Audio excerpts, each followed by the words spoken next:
Hello coders. In this example, we are going to cover some of the basic Java concepts that we have been learning. We are going to look at using how to use the scanner in random utility classes. We're going to generate random numbers within a range. We're going to eliminate magic numbers. And we're going to look at a for loop and an accumulating variable. Our simulation is that we are going to generate a CAN drive. And we're going to ask the user how many CAN drives do they have throughout the year. It's going to randomly generate the number of cans collected, and then it's going to accumulate or total the number of cans for the whole entire year. And so let's take a look at the code. The code has already been pre-written. You can collapse pieces of code, and I'm going to then uncollapse the Module 7 demo here.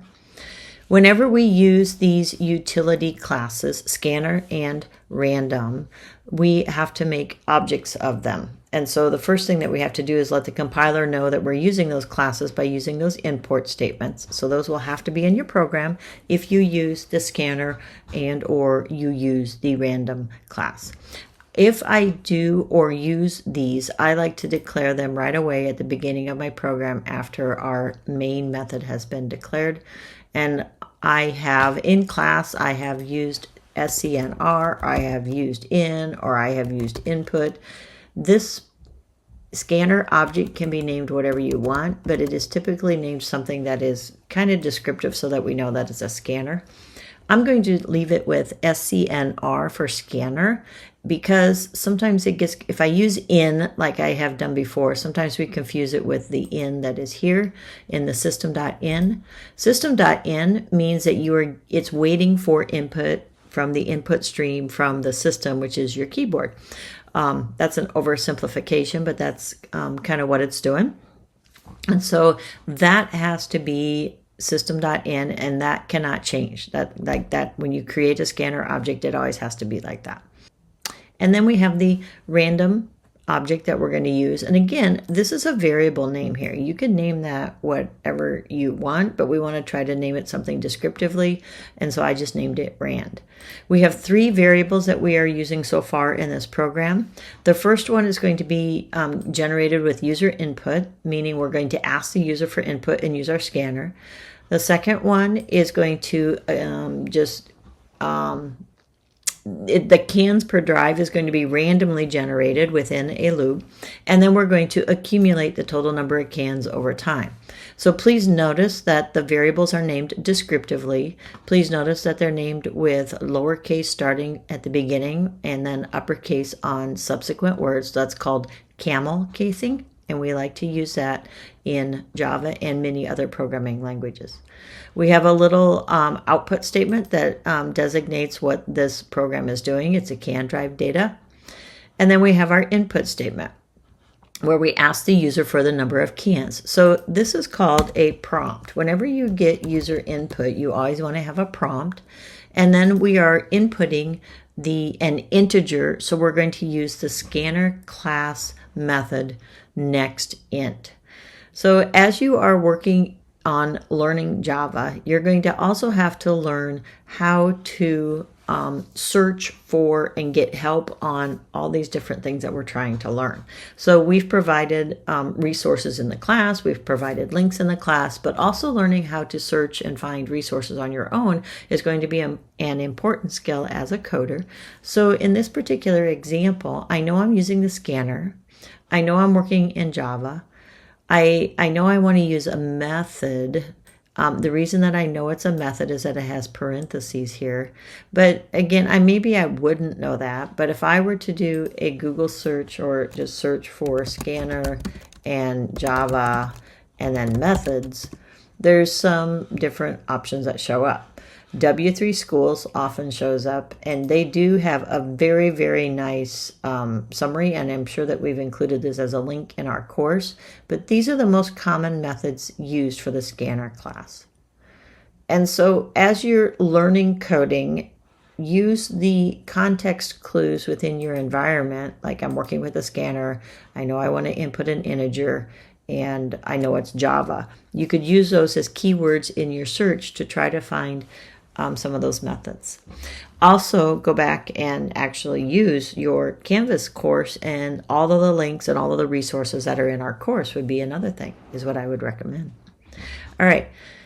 Next, we're going to take a look at the code that generated the accumulating and the random cans.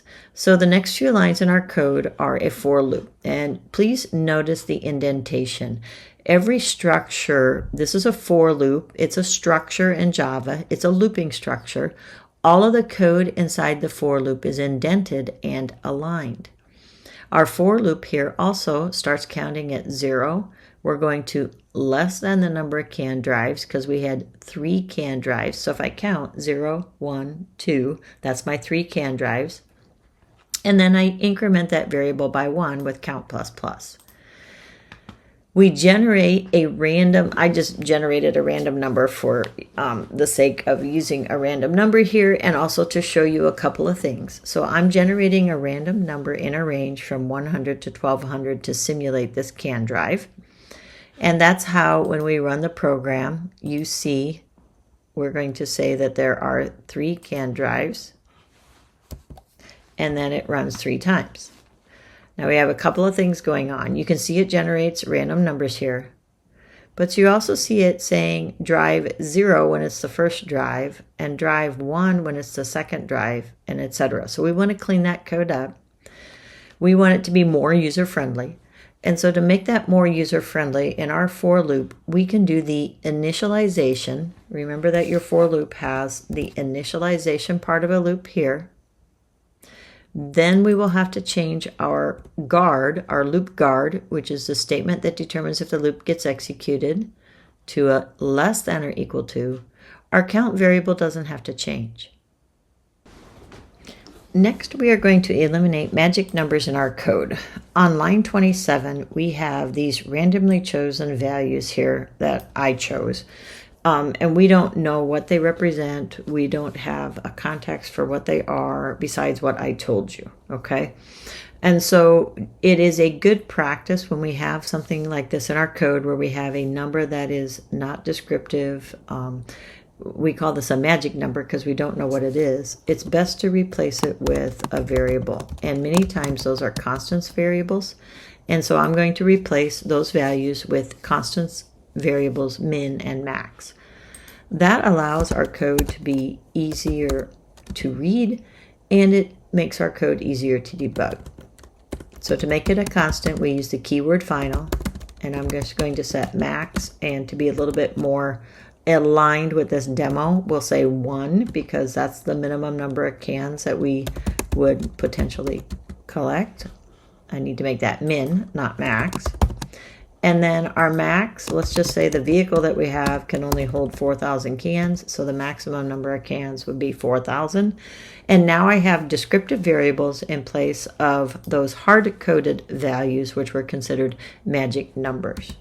And so we replaced magic numbers in our code here is what we did. So the next thing that I want to talk about here is this variable total cans. Total cans is what we call an accumulator, and it's an accumulator because I am collecting how many cans on the first drive, add it to total cans, and then assign it back to total cans. The next time I go through my loop, I get another number of cans, and then I add that to total cans. So it accumulates over time the total number of cans, and then it's telling me, it's giving me an output, like for every single drive, how many cans. And then at the very, very, very end, I output the total number of cans over the whole entire year or 6 months or whenever I'm conducting this can drive.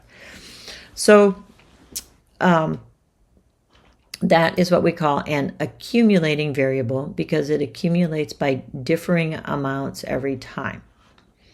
Last but not least, whenever you use a scanner in a program, you should close that resource. And so you always want to close the resource that you have opened. And that's what scanner.close does. Another thing, as a beginning programmer, you guys might want to mark the end of your main method because that might help you kind of understand where the beginning and ending curly braces is. And this is the end of the class. and the class in this case is named Module 7 Demo. So you might want to name or mark the end of your curly braces here. That might help you when you guys are organizing your code. That summarizes the following. We used a scanner to input from the keyboard. We used a for loop, which is a definite loop because we knew how many times it was going to execute ahead of time. We changed the beginning or initial value of our loop to make our output more user-friendly. We changed and used a constant for min and max in our random number generator. We used an accumulating variable. And then we had descriptive output at the end of our program. So those are all the main concepts that were covered in this little demo.